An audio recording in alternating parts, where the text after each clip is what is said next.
Well, good morning. Thank you, Shirley, for your kind introduction and for just the invitation to be here this morning to welcome everyone. Let me welcome everyone to not only Capitol Hill, but also to the Cannon House office building. This is the first office building that was built for members of Congress back in 1908. When it opened in 1908, all members of Congress for the first time had private offices to meet in.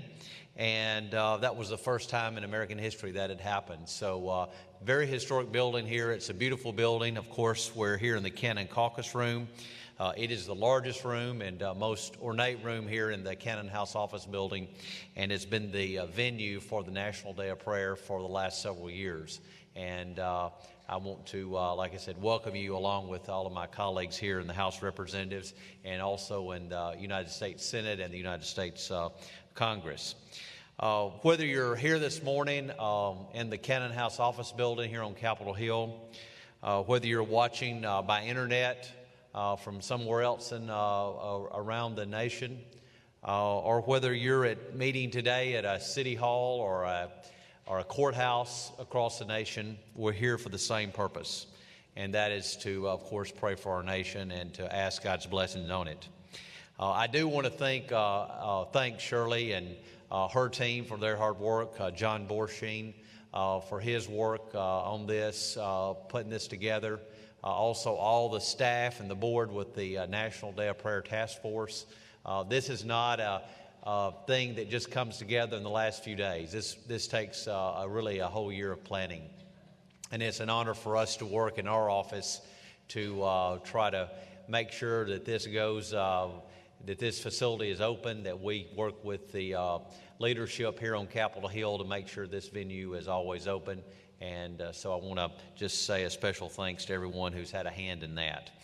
I can't help but be reminded this morning as we gather here that there's so many places in the world that cannot worship and cannot come together in prayer like we are this morning.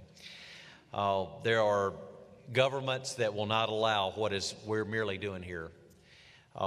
And as we pray for our nation here this morning, I think it's only fitting and proper that we also pray for the many peoples around the world, the many nations around the world who do not have the privilege to have a National Day of Prayer and who do not have the privilege of coming together and ask God to hear our cry and to come and ask blessings upon their particular country. If someone did something like this, they would be persecuted and then they would be prosecuted. And there's so many people that are in prisons and being persecuted this morning because of that very reason. So I think it's only appropriate that we do that. It's easy to get discouraged so many with times with the problems that go on in our own nation. But we are indeed thankful to live in a nation such as the United States of America, where we have so many freedoms that we, quite honestly, we take for granted. So as we do ask God's blessing on our country today and on this nation, we do want to thank Him also for giving us the freedoms that we do enjoy. Again, I, along with all of my colleagues, want to say welcome. It's great to have you here in Washington, D.C. and on Capitol Hill.